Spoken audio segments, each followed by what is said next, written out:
Welcome to Khyati connects. నేను మీ విద్య.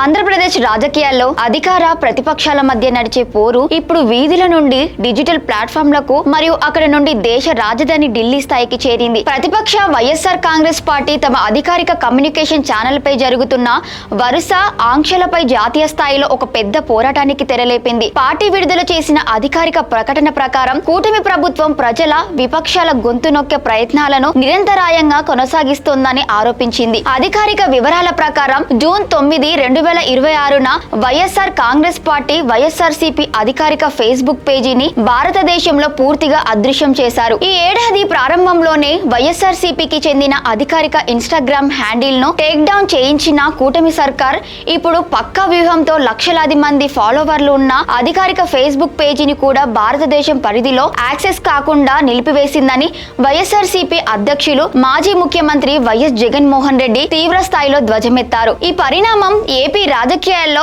ఒక సరికొత్త డిజిటల్ ఎమర్జెన్సీ వాతావరణాన్ని తలపిస్తోందని వైసీపీ నేతలు ఆరోపిస్తున్నారు. అసలు ఈ డిజిటల్ ఆంక్షల వెనుక ఉన్న చట్టపరమైన అస్త్రమేంటో పరిశీలిస్తే ఆసక్తికరమైన విషయాలు వెలుగు చూశాయి. చట్టపరమైన నోటీసుల్లో స్పష్టంగా ఉన్నట్లు ఇన్ఫర్మేషన్ టెక్నాలజీ చట్టం 2000లోని సెక్షన్ 79 క్లాస్ 3 క్లాస్ బి కింద భారత ప్రభుత్వం మరియు లా ఎన్ఫోర్స్మెంట్ ఏజెన్సీల నుండి అందిన అధికారిక నోటీసుల ఆధారంగానే సోషల్ మీడియా సంస్థలు ఈ చర్యలు తీసుకున్నాయి. అధికారిక లీగల్ డాక్యుమెంట్ల ప్రకారం జూన్ 1, 2026న వైఎస్ఆర్సీపీ అధికారిక హ్యాండిల్ నుండి మెగా డిఎస్సి నిరసనలపై పెట్టిన పోస్టులు, అలాగే జూన్ 2న విజయనగరం కలెక్టరేట్ వద్ద వైసీపీ యువజన విభాగం జరిపిన భారీ ధర్నాకు సంబంధించిన అప్డేట్ ను జూన్ 5 నాటికి భారతదేశ పరిధిలో లాక్ చేశారు. స్థానిక చట్టాలు మరియు ప్రభుత్వ అధికారిక ఫిర్యాదుల మేరకే ఈ సాంకేతిక ఆంక్షలు అమలయ్యాయని డిజిటల్ ప్లాట్ఫామ్స్ నోటీసుల్లో పేర్కొన్నాయి. ప్రభుత్వం చేస్తున్న 3 ప్రధాన అవినీతి అక్రమాలను తాము నిరంతరం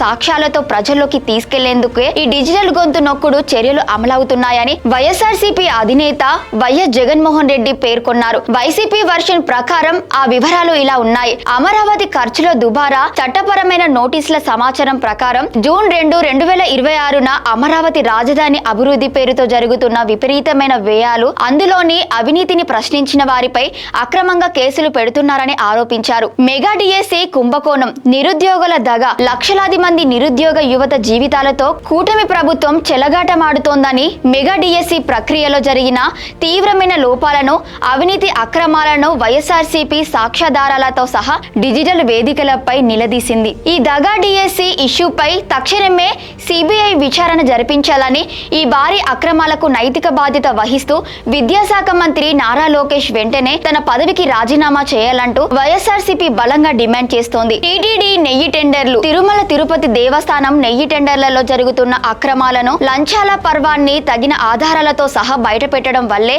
ప్రభుత్వం భయపడిందని పేర్కొన్నారు.